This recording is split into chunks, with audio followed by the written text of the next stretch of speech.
Boa noite a todos, então, muita paz, que as bênçãos de Jesus estejam com todos nós. Nós vamos falar então sobre o mandamento maior, que é fazer aos outros o que queremos que os outros nos façam.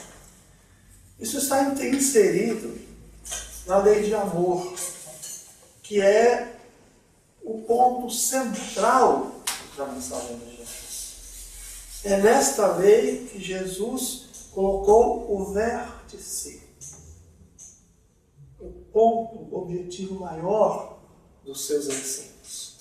É a busca do amor, do respeito, da caridade junto aos nossos semelhantes.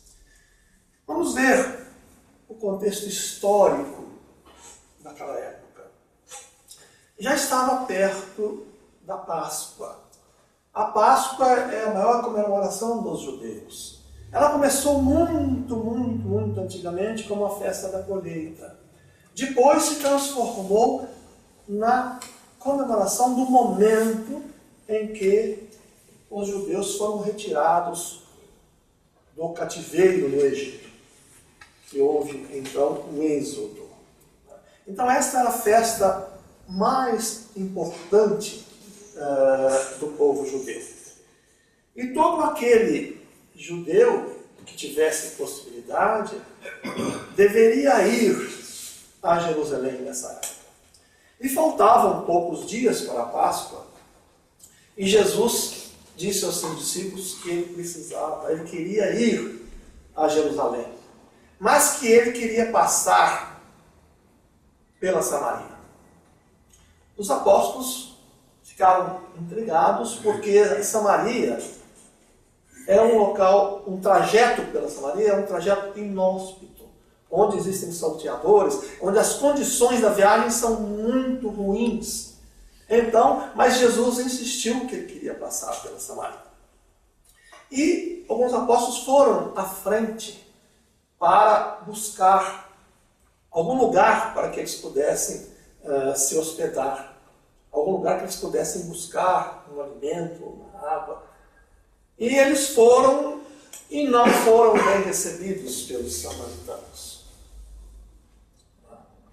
Os samaritanos tinham se indisposto com o povo de Jerusalém, com os judeus de Jerusalém, porque até o ano 700, tudo aquilo pertencia às 12 tribos de Judá.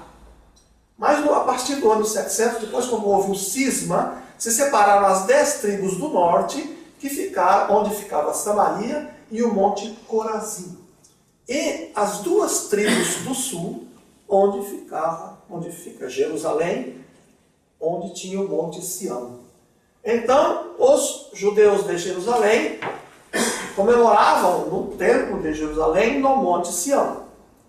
Enquanto que os samaritanos, por aquela dissensão, construíram um templo e oravam a Deus no Monte Corazim, para não precisarem ir até o templo de Jerusalém. Tal era o espírito de dissensão que foi estabelecido nesses 2 povos da mesma origem.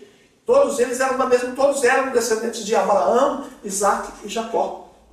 Mas, num determinado momento da história, eles se separaram e criou esta indisposição. Tanto é que negaram a acolhida.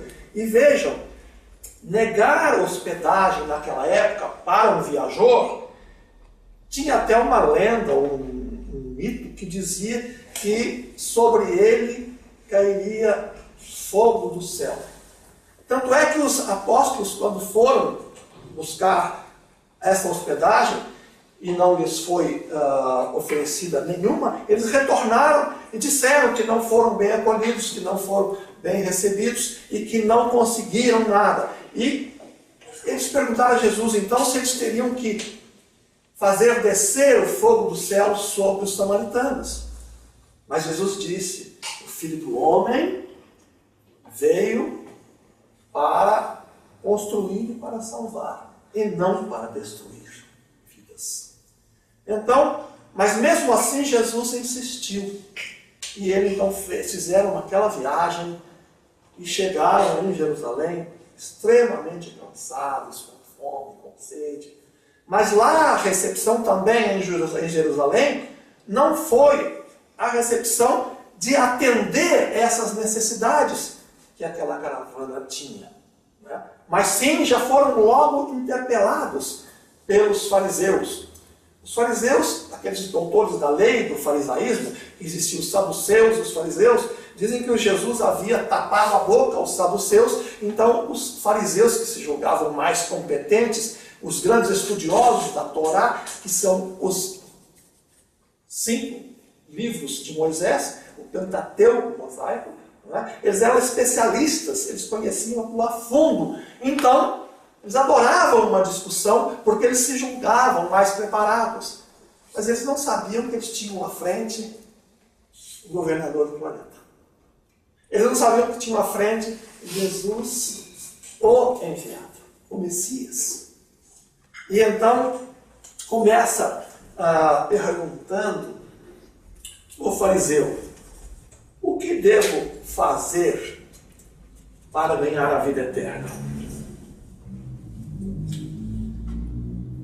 Jesus, percebendo o espírito da pergunta, e ele já sabia dessa característica dos fariseus, porque Jesus era judeu, ele conhecia, e Jesus, por ser Jesus, sabia de muito mais, sabia de tudo. Então Jesus perguntou a ele, respondeu com uma pergunta: o que está escrito na lei? Como lês? Ou seja, como entendes a lei? E ele respondeu: amarás o Senhor teu Deus de todo o teu coração, de toda a tua alma e com todas as tuas forças. Vejam bem, esses 3 requisitos eu quero destacar muito bem. Tá? Com todo o teu coração, com toda a tua alma e com todas as tuas forças. Por que eu quero destacar isso? Porque o coração, para os judeus, significava as duas coisas, sentimento e inteligência. A alma queria dizer isto mais alguma coisa concreta. Por exemplo, fazer a viagem a Jerusalém à época das festas. Seria aqueles rituais de oferecer as suas oferendas no altar, são acrescentar alguma coisa material. E todas as suas forças significa com todos os seus recursos materiais. Então, tinha que amar a Deus com todo o sentimento, com toda a inteligência, cumprir todos os regulamentos e ainda utilizar todo o seu dinheiro, que para os judeus era a fonte da segurança, da vida. Eles eram muito voltados para a riqueza. Então, para amar a Deus, teria que amar desta forma.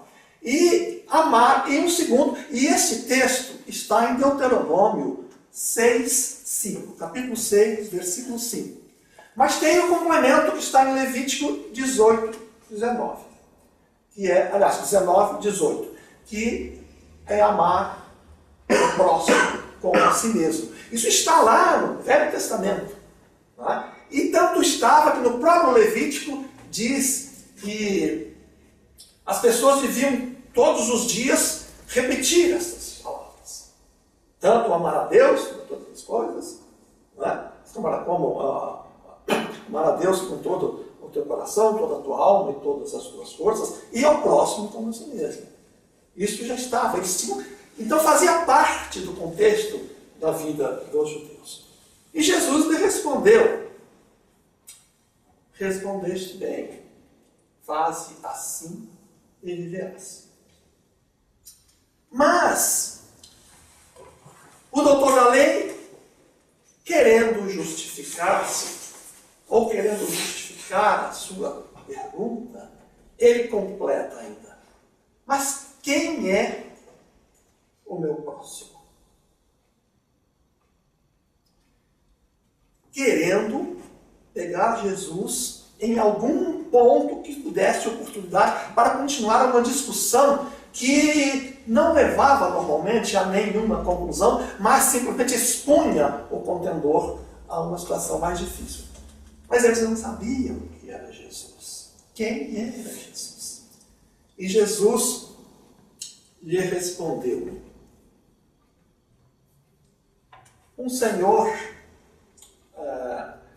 que vinha, uma pessoa que vinha de Jerusalém para Jericó,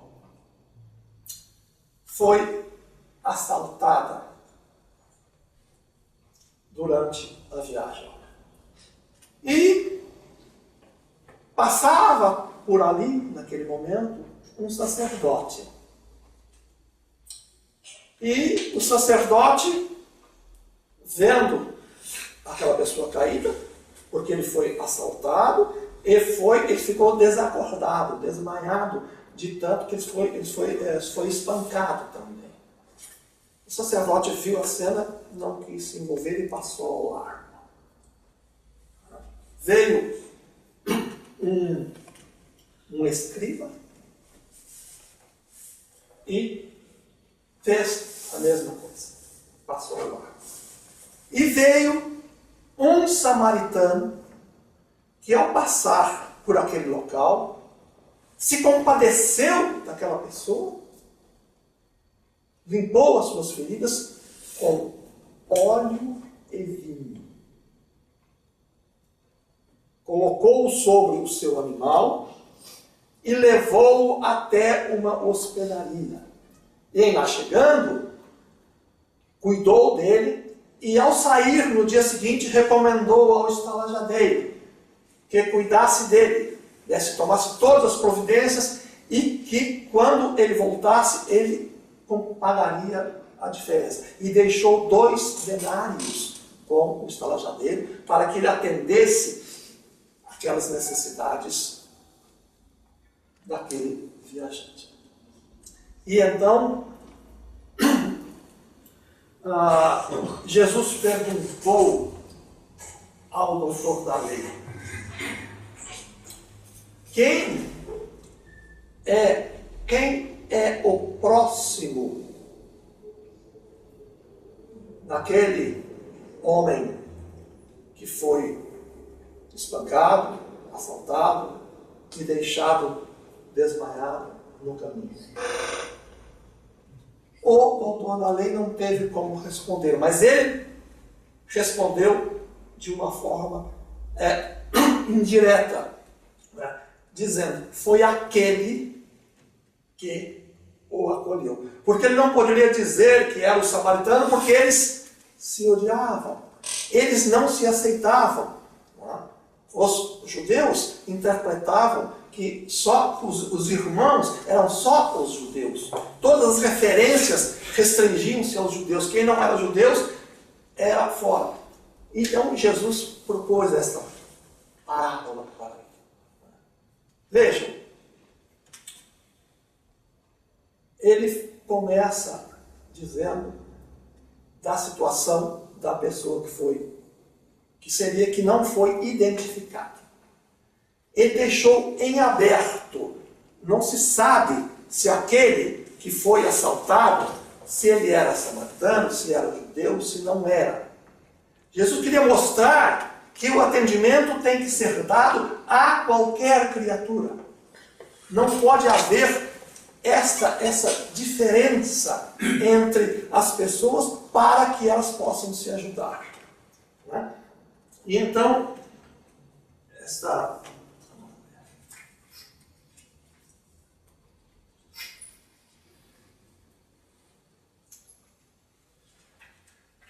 Então ali, nesta passagem, nós vemos que Jesus foi exatamente atacar o ponto fulcral do povo judeu, que eles se circunscrevia a si mesmo.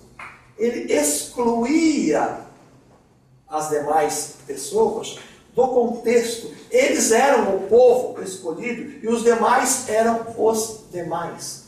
Eles se colocavam numa posição de destaque em relação a todos os demais. Mas dentro desta apresentação de Jesus, ele não tinha como não perceber a mensagem. Não tinha como não receber a mensagem da universalidade do atendimento. E vejam, todo esse trabalho, toda essa história que nos é trazida pelo Evangelho, os relatos de Jesus, ele vai sempre no ponto fulcral. Com essas observações, ele não deixou nenhuma possibilidade de que aquele povo fizesse o destaque dos judeus em relação aos demais. Ele igualou a todas as criaturas, fazendo com que aquele princípio que os judeus entendiam, que eles deveriam se ajudar entre eles, mas não fora do ambiente judeu, seriam os irmãos. Então, foi criada essa situação que eles não tiveram como reagir de maneira diferente.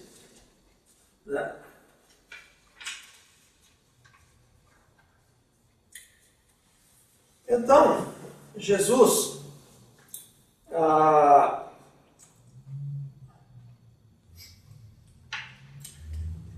o homem que foi assaltado, ele não tinha uma identificação. No Evangelho não menciona exatamente para deixar em aberto, para que não se pudesse alegar que deixou de atender um judeu ou atendeu um não judeu, conforme os preceitos da época. Ele não podia ser identificado, porque foram tiradas as vestes, e ele estava todo ensanguentado. Ele não poderia ser identificado, Ele estava coberto de sangue, e o sacerdote, dentro do judaísmo, ele não pode tocar no cadáver. E ele ficou preocupado, e ficava preocupado com o que os outros poderiam falar dele. Eles tinham umas preocupações muito mais exteriores, esquecendo o principal. O samaritano se tornou o próximo daquele que caiu. A dor do outro doeu nele, ele teve compaixão. Uma reflexão que a gente pode fazer sobre isto: fazer aos outros o que queremos que nos façam. Com este exemplo, com esta lição, Jesus mostrou que nós devemos ter para com todos, indistintamente, o sentimento de caridade. E nós vimos que no próprio texto da lei, que os judeus aceitavam, exigia este comportamento. Só que os judeus restringiam ao próprio povo judeu, excluindo aqueles que não eram aos chamados gentios.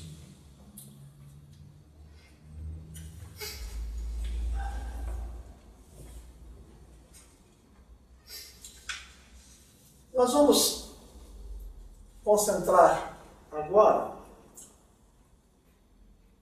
as nossas palavras no amar a Deus. Nesta mensagem do samaritano, Jesus veio mostrar que nós temos que amar ao próximo. Agora, vamos ver na questão do amar a Deus. Tem, na passagem evangélica, diz assim, que Jesus separou, Jesus não, que o Senhor, não é, separou os à direita, os colocados à direita e os colocados à esquerda. Os colocados à direita seriam aqueles que iriam alcançar a vida eterna. E os da esquerda seriam condenados ao fogo eterno. Né? Então, Jesus propôs, disse assim,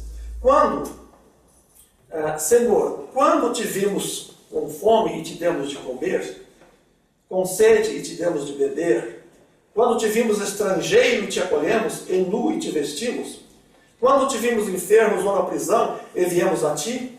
Em resposta, o rei, ou o Senhor, lhes dirá, em verdade vos digo, que na medida que fizestes a um destes meus irmãos mais pequeninos, a mim o fizestes. E, o contrário também foi aqueles que foram colocados à esquerda, como eles não fizeram, aqueles que não fizeram este atendimento aos pequeninos, eles foram condenados ao fogo eterno. Então, aqui nós vemos que o amar a Deus, para nosso entendimento, porque Deus é muito distante do nosso entendimento, nós imaginamos a divindade. Tá? Nós temos elementos no Evangelho de Jesus para fazermos uma imagem mental de Deus pelas suas características, pela sua justiça, pela sua misericórdia, pela sua bondade, pelo seu amor. Então, esses são os atributos de Deus.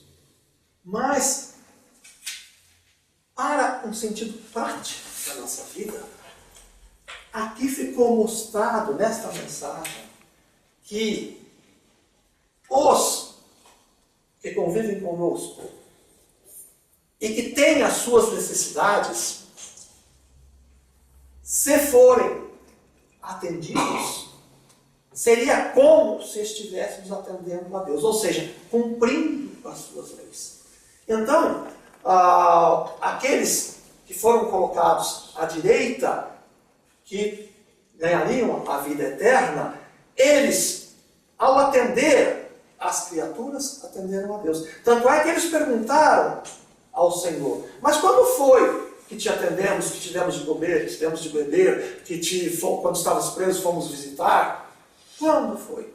Quando fizestes a um desses nossos irmãos pequenos, aqueles que mais sofrem. Quando nós fazemos isso, nós estamos fazendo a Deus.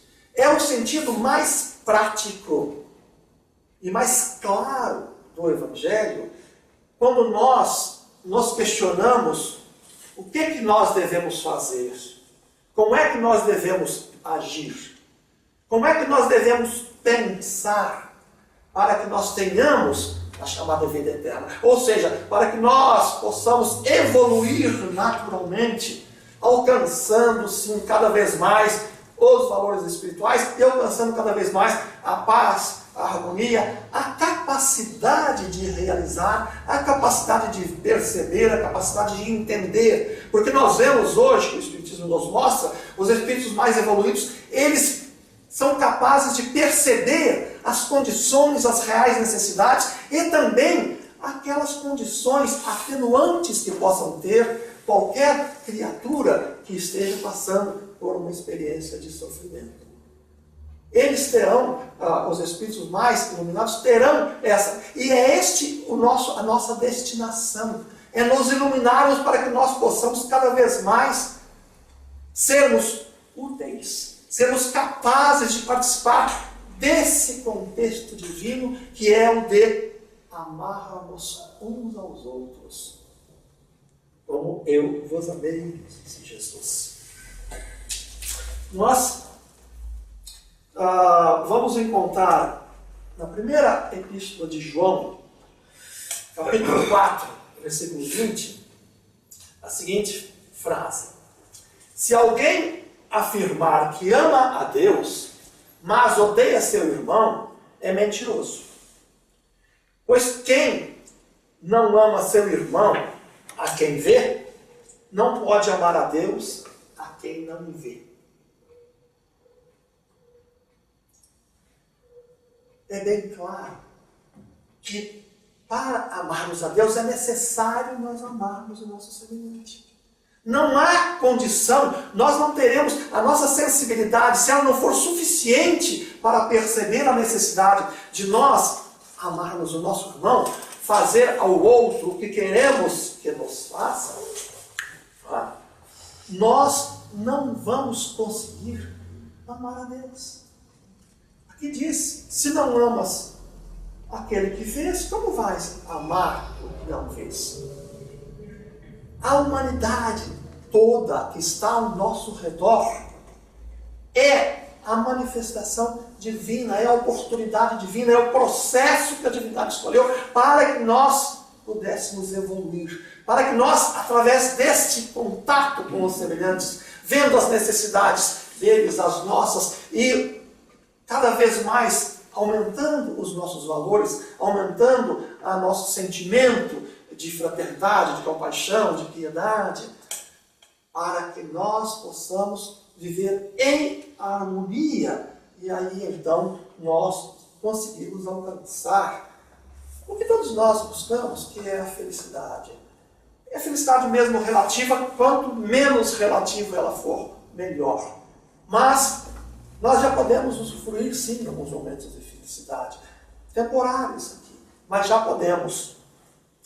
Mas como é que o Espiritismo encara toda essa situação? O Espiritismo acrescenta ao conceito normal, assim falando de uma maneira bastante simples, ele acrescenta a reencarnação. Ele acrescenta a evolução contínua do Espírito. Ele acrescenta que nós, ao contatarmos com os nossos semelhantes, nós permutamos as impressões das nossas psicosferas, ou seja, o nosso ambiente mental. Aquelas emanações fluídicas de cada um vão se incorporar com as dos semelhantes. Isso daí, só esses três aspectos, já nos trazem elementos importantíssimos para nós compreendermos a necessidade de fazermos ao nosso próximo o que queremos, aos outros o que queremos que os outros nos façam. Porque os Espíritos nos mostram que muitas vezes aquela pessoa necessitada daquele momento poderá ser alguém vinculado a nós em encarnações anteriores. Pode ter sido um familiar.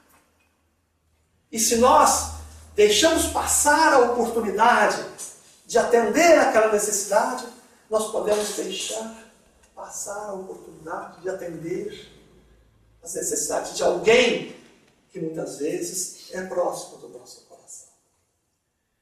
É preciso, conforme nos orienta a doutrina espírita, nós enxergarmos além da matéria para podermos perceber a maneira que devemos agir. E esta maneira está no Evangelho, está na mensagem de Jesus, é através do amor e de todas as formas em que ele pode ser manifestado. Nós podemos ver o amor em múltiplas formas. A forma mais cantada no Evangelho, e que é inclusive um ponto fulcral da doutrina espírita, é amar a forma da caridade, a não da salvação. Caridade no sentido de atender às necessidades do irmão com alegria. Porque tem lá o capítulo Caridade segundo São Paulo, que caridade sem o ato físico de ajudar, sem a emoção, sem o sentimento de fraternidade, é um sino de tímido, sem efeitos maiores. É preciso que junto com o ato material, mental, seja acompanhado do sentimento. A reencarnação nos mostra que nós, a cada momento, vamos criando vínculos e normalmente são colocados junto de nós aquelas criaturas ou que integram a nossa família espiritual pelos lados da afetividade ou por vínculos negativos que precisam de ser superados, precisam ser dominados. Nós temos que recompormos o nosso ambiente, porque quando nós formos colocar a nossa oferenda no altar e sentirmos que temos alguma coisa contra algum dos nossos irmãos, coloca a tua oferenda ao lado, vai, reconcilia-te com o teu adversário, vem e oferece a tua oferenda. E isto durante a oração nós podemos sentir. Se nós queremos orar, mas de repente vem pensamento que nós fizemos ou deixamos de fazer, é alguma coisa que nos desagrada, que nos desconforta, nós não conseguimos orar. É preciso que nós nos reajustemos emocionalmente, e se nesse emocionalmente envolver outras criaturas, é necessário que nós envolvamos também diretamente essas criaturas, vamos buscar essas criaturas para nos reajustarmos com ela, para que esta mágoa, este sentimento negativo que está conosco, possa ser eliminado, e aí então nós teremos condições de alcançar um nível vibratório suficiente para contactar com a espiritualidade superior, e aí então podemos receber as bênçãos que tanto necessitamos, as forças que nós precisamos, principalmente nos momentos em que nos sentimos mais fraquejados. A doutrina espírita nos mostra com a clareza cristalina esta condição. Se nós realmente somos inteligentes, como nós costumamos dizer que somos, nós não estamos agindo sempre com esta inteligência. Nós deixamos ainda que emoções do nosso passado, resquícios de problemas, de situações de desafeto do passado, ainda interfiram, e ainda o nosso orgulho nos faz agir e pensar de uma maneira não apropriada e que vem em nosso prejuízo. O esforço que temos que fazer, então, em face de todo esse conhecimento, é de buscarmos harmonizarmos com todos os nossos semelhantes. Procurarmos ir eliminando do nosso interior qualquer mágoa, qualquer rancor, para que nós tenhamos a pureza suficiente para que as nossas corações possam chegar ao nosso Pai Criador. Obrigado.